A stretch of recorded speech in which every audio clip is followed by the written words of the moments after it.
اعوذ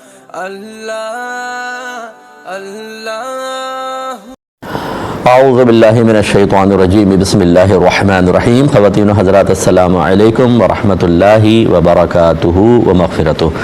پروگرام احکام شریعت اور فقہ حنفی سے متعلقہ مسائل کے ساتھ حاضر ہے. نماز پڑھ سکتے ہیں زوال اس کے حوالے سے مفتی صاحب بتائیے. کل وہی تھی خاتون جی وہی دوبارہ سے سمجھ نہیں آیا وہ. اچھا میں پہلے ان کا لے لیتے ہیں. یہ والدہ فوت ہو گئی. دیکھیں پینشن جو ہوتا ہے نا، پینشن یہ وراثت نہیں ہوتی. اس میں جو بھی نومینی ہوتا ہے یہ لکھوایا جاتا ہے فارم ہوتا ہے باقاعدہ طور پر. ہاں تو بس وہ حقدار ہوتا ہے. اب اگر والدہ نے فرض کریں ان صاحبزادے کو لکھوایا تھا تو یہ آپ کا مال ہے. اب اس میں والدہ نے کہہ دیا تھا کہ بیٹا فلاں فلاں کو دے دینا، اچھی بات ہے، چلیں آپ نے وصیت پوری کر دی، باقی مال آپ کا ہے. تو جو بھی نومینی ہوگا اس کا ہوتا ہے وہ مال. پینشن کے اندر وراثت جاری نہیں ہوتی.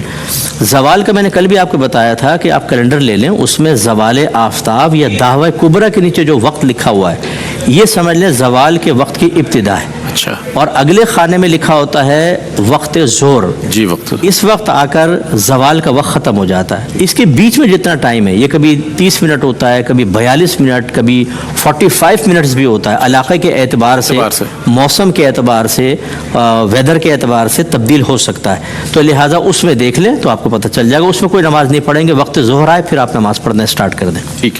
اچھا صاحب ایک سوال یہ بھی آیا تھا کہ خاتون کے شوہر جو ہے نا وہ انتقال کر گئے اور ان کی خواہش تھی کہ ان کے برابر میں ایک قبر بنے، تو انہوں نے اپنے بچوں سے کہا کہ قبر خرید کے رکھ لی جائے، جب میرا انتقال ہوگا تو مجھے دفنا دیا جائے. اور بعض لوگ یہ کہتے ہیں کہ نہیں جناب اس کو خالی نہ چھوڑو، اس میں گندم ڈال دی جائے جب تک انتقال نہ ہو، قبر بددعا دیتی ہے. کیا کہیے گا اس حوالے سے؟ اچھا دو چیزیں ہیں. ایک تو ہوتا ہے وقف کا قبرستان کہ اس میں زمین وقف ہوتی ہے، اس میں تو خرید و فروخت کا کوئی تصور ہی نہیں ہے کیونکہ وقف کی چیز کو آپ خرید نہیں سکتے. اچھا بند کر کے بھی نہیں رکھ سکتے کیونکہ دوسرے مسلمان کا حق ہے، گناہگار ہوں گے، تو لہٰذا ایسا نہیں ہو سکتا. ہاں اگر ایسا ہے کہ وہاں آفر یہ ہے گورنمنٹ کا ہے، وقف نہیں ہے بلکہ جو زمین پرچیز کر لے اس کو بیچ دیتے ہیں، تب بالکل ٹھیک ہے، آپ ایسا کر سکتے ہیں. اچھا اگر فرض کریں خرید کے زمین رکھ بھی لیتے ہیں تب بھی علماء نے اس کو ایک بیجا سی حرکت کہا ہے. وہ کہتے ہیں یہ کیا گارنٹی ہے کہ آپ یہیں دفن ہوں گے یا یہیں فوت ہوں گے. مٹی لوگ جہاز میں کرش ہو جاتے ہیں، دوسرے ملکوں کے اندر ہوتے ہیں، لیکن بہرحال کوئی منع بھی نہیں ہے، ناجائز نہیں ہے. لیکن اگر وقف کی زمین ہے تو پھر ایسا نہ کریں. اگر وقف کی نہیں ہے خرید کے کر سکتے ہیں تو بالکل ایسا کیا جا سکتا ہے. گندم کا ڈالا جانا اس میں یا نہ، یہ تو بالکل خرافات ہے کہ گندم کا ڈالا نہیں ڈالیں گے تو بددعا دے گی. اچھا گندم ہی کیوں، روپے کیوں نہیں اور جو کیوں نہیں؟ یہ ہم لوگوں نے اپنے پاس سے چیزیں اختراعات ہیں ہماری. جی ہاں. اور خدا را میں بار بار کہتا ہوں کہ یہ چیزیں ختم کر دیں کیونکہ اگر آپ کرتے ہیں تو ہماری آنے والی نسلیں ان کو دین کا حصہ سمجھتی ہیں اور حالانکہ وہ دین کا حصہ نہیں ہے، تو یہ بنتی ہیں بدعت سیئہ. اور آپ ایک بدعت کو ایجاد کر کے چلے جائیں گے تو جتنی آنے والی نسلیں اس پر عمل کریں گی اس کا گناہ سرپرست کے نام اعمال میں لکھا جائے. ٹھیک ہے. دو کالرز ہیں. السلام علیکم. وعلیکم السلام ورحمۃ اللہ. جی صاحب کیا کہیے گا؟ جی پہلے والے تو میں سوالات سن نہیں سکا کسی وجہ سے، میں بڑے معذرت چاہتا ہوں. یہ وجہ ہے، اس کو لے لیتے ہیں کہ یہ جو دیکھیں اصول پہلے سمجھے، ہم نے پہلے بھی سمجھایا تھا کہ جب آپ کے پاس اتنا مال جمع ہو جائے جس کی مالیت 52.5 تولہ چاندی کے برابر ہو جائے، مثلا سونا ہے، چاندی ہے، مال تجارت اور کیش وغیرہ، اس کا آپ مجموعہ نکالا 52 تولہ چاندی تک ہو گیا، یا فرض کر لیں سونا ہے 7.5 تولہ ہے، چاندی ہے 52.5 تولہ ہے، آپ فوراً وہ مہینہ، تاریخ اور وقت نوٹ کر لیں. 3 چیزیں، مہینہ، تاریخ اور وقت، یہ نوٹ کر لیں. اب 1 سال کے بعد جب یہ تاریخ آئے تو جتنا مال اس وقت 1 سال کے بعد آپ کے پاس جمع ہے اس پر زکوٰۃ ہوگی. درمیان میں کتنا آیا کتنا گیا اس کو چھوڑ دیں. اور اسی طریقے سے اگر فرض کر لیں کہ آپ کا سال تمام ہونے سے پہلے 1 دن پہلے مال ملا ہے تو یہ بھی کل کے اندر ملایا جاتا ہے. گویا کہ پہلے والے مال پر سال کا گزرنا، اس پر بھی سال کا گزرنا کہلائے گا اور پھر ہوگی. اب جیسے انہوں نے کہا ہے اب ہمیں پتہ ہی نہیں ہے کہ آپ کا سال شروع ہوا تھا کہ نہیں ہوا تھا.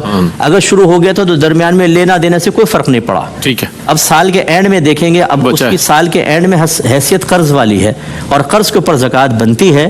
جب آپ کو ملے گا تو ادا کر دیجیے گا، جب تک نہیں ملے گا اس پہ بنتی رہے گی، لکھتے رہیں اور ادا اس وقت کریں جب آپ کو مل جائے. اور چاہیں تو ایڈوانس ابھی کر دیں، جب قرض ملے گا اس وقت کچھ ادا کرنے کی ضرورت نہیں ہوگی. ٹھیک. کالر ہے. السلام علیکم. ہم سر میں کالا خضاب لگا سکتی ہیں کہ نہیں، ڈائی کروانا کالا؟ دیکھیں بلیک کلر منع کیا ہے نبی کریم صلی اللہ علیہ وسلم نے، اور یہ چونکہ مطلقاً منع کیا ہے تو مرد عورت دونوں کے لیے منع ہوگا. ڈارک براؤن لگا لیں، چاہے وہ دور سے دیکھنے میں کالا لگے، لیکن اگر ڈارک براؤن ہے تو وہ چل جائے گا. جٹ بلیک جس کو کہتے ہیں وہ نہ لگائیں، وہ منع کیا سرکار. ٹھیک ہے ٹھیک ہے جی کالر کو شامل کرتے ہیں. السلام علیکم. یہ میت پر بیان میت کے بیان کرنے پر جی ہاں، میت پر بلند آواز سے رونا نبی کریم صلی اللہ علیہ وسلم نے منع فرمایا. لیکن اس میں دو چیزیں ہوتی ہیں. ایک ہوتا ہے غیر اختیاری کوئی آواز نکل جانا کہ آدمی غم میں ہوتا ہے تو وہ تو قابل گرفت نہیں ہے، لیکن اس میں بھی سمجھانا چاہیے اور سیلف کنٹرول رکھنا چاہیے. اور ایک ہوتا ہے پری پلان بین کرنا. ایک ہوتا ہے کہ منع کرنے کے باوجود باز نہ آنا، یہ گناہ ہوتا ہے. اور اس میں اگر میت یہ وصیت کر کے گئی ہے، کیونکہ پہلے زمانے جاہلیت کے اندر جتنا اونچی آواز میں بین ہوتا تھا یہ بھی قابل فخر ہوتا تھا کہ بھی اتنی عورتوں نے جمع ہو کے بین کیا اس کے اوپر، تو مرتے وقت وصیت کرتا تھا کہ ایسا بین کرنا کہ سالہ سال یاد رکھا جائے. تو نبی کریم صلی اللہ علیہ وسلم نے اس کے سختی کے ساتھ منع فرمایا کہ اس ایسے عورت نہ کرے جو آخرت پر اور اللہ پر ایمان رکھتی ہے، وہ بلند آواز سے کسی کی میت پر نہ چیخے. اور ایک روایت میں موجود ہے کہ جب کوئی بین کرتا ہے تو ایک فرشتہ میت کے دائیں پہلو کے اندر یوں مارتا ہے اور کہتا ہے کہ یہ دیکھ یہ تیرے اوپر بین ہو میت کو اذیت دینے والی بات. تو لیکن یہ اس کے لیے ہوتا ہے جو وصیت کر کے گیا تھا، یہ خاص اسی کے لیے ہے. یا پھر اس کے سامنے زندگی میں ہو رہا تھا اور اس نے منع نہیں کیا اور یہ رسم جاری ساری ہے، اس لیے بہرحال ایسا بالکل نہیں کرنا چاہیے. اظہار غم اس انداز سے ہے، احساس غم یا غیر اختیاری جو بعض اوقات چیزیں نکل جاتی ہیں وہ انشاءاللہ قابل معافی ہے. ٹھیک ہے ایک اور کالر ہے. تراویح کا مائک کے اوپر پڑھانا یہ علماء نے منع کیا ہے. شبینہ وغیرہ تراویح وغیرہ، وجہ اس کی یہ ہے کہ جب آپ قرآن پڑھتے ہیں تو قرآن کا حکم یہ ہے کہ جب قرآن پڑھا جائے تو اس کو خاموشی سے سنو. اب جب آپ پڑھ رہے ہیں لوگ خاموشی سے سنیں گے نہیں، پھر وہ حالتیں مختلف ہوتی ہیں. کوئی واش روم میں بیٹھا ہوا ہے، کوئی کیسی حالت میں، کوئی کیسی حالت میں، بے وضو یا حالت جنابت میں سن تو سکتے ہیں، لیکن بہرحال اس کے علاوہ بھی اور بہت ساری حالتیں ہوتی ہیں اور لوگ نہیں سنیں گے. تو یہ کمیٹی یا امام صاحب یا جو لوگ اس سے راضی ہیں وہ سب کے سب گناہ گار ہوں گے. اس لیے اوپر کے مائک پہ کبھی نہ پڑھائیں، اندر کا مائک جاری. ٹھیک ہے ٹھیک ہے ایک اور کال ہے. اعتکاف معتکفین جو ہیں وہ کیا گروپ کال پہ بات کر سکتے ہیں اپنے گھر والوں سے مسجد میں بیٹھ کر؟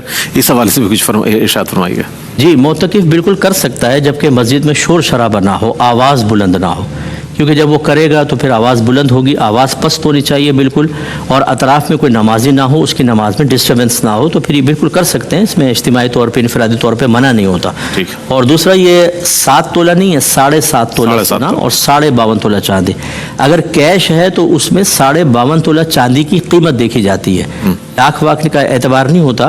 چنانچہ آپ 52.5 تولہ چاندی کی کرنٹ ویلیو معلوم کر لیں کسی سنار سے، وہ کتنی بھی 2 لاکھ 2.5 لاکھ 3 لاکھ جتنی بن رہی ہے، بس اگر اتنا اماؤنٹ ہے تو سمجھ لیں آپ مالک نصاب ہیں. ٹھیک ہے کر لیں. بالکل. ایک بھائی نے پوچھا تھا کہ اگر کوئی شعر کفریہ کلمات پر مشتمل ہو تو اس کا پڑھنا، پھر جو لوگ بیٹھے ہیں سننا اور اس پر خوش ہو کر داد دینا، اس کی کیا شرعی حیثیت ہے؟ لیکن سب سے پہلے تو یہ پہچاننا کہ واقعی اس میں کفر موجود ہے. یہ ہر ایک کے بس کی بات نہیں ہوتی ہے. کفر 2 طرح کے ہوتے ہیں. بعض تو اتفاقی کفر ہوتے ہیں، یعنی علماء متکلمین جو عقائد سے تعلق رکھتے ہیں اور فقہا اس کے کفر پر متفق ہوتے ہیں، یہ تو کفر صریح ہوتا ہے، اس میں آدمی مرتد ہوتا ہے. باقی اکثر کلمات کفر ایسے ہوتے ہیں جو حقیقی کفر نہیں ہوتے. علماء متکلمین اس کو کفر قرار نہیں دیتے، فقہا احتیاطاً کفر قرار دیتے ہیں. تو اگر تو وہ ایسا کفر ہے کہ جو کفر صریح ہے، پھر تو پڑھنے والا سننے والا جتنے خوش ہوئے سب کے سب قابل گرفت ہوں گے. تجدید نکاح اور تجدید ایمان لازم ہے. اور اگر صرف فقہا نے فرمایا ہے تو احتیاطاً تجدید ایمان تجدید نکاح کا حکم ہوگا. اس میں پڑھنے والا سننے والا خوش ہونے والا کافر نہیں کہلاتا. یہ تفصیل ہے کافی اس کے اندر. بعض لوگ کیونکہ دیکھیں فقہا نے فرمایا اگر کوئی کلام کرتا ہے اس میں 99 پہلو کفر کے نکلتے ہوں، ایک پہلو اسلام کا نکلتا ہو، ہم ایک کو فوق دے کر اس کو مسلمان مانیں گے، کافر نہیں. اس لیے اس میں تھوڑی احتیاط چاہیے. کیا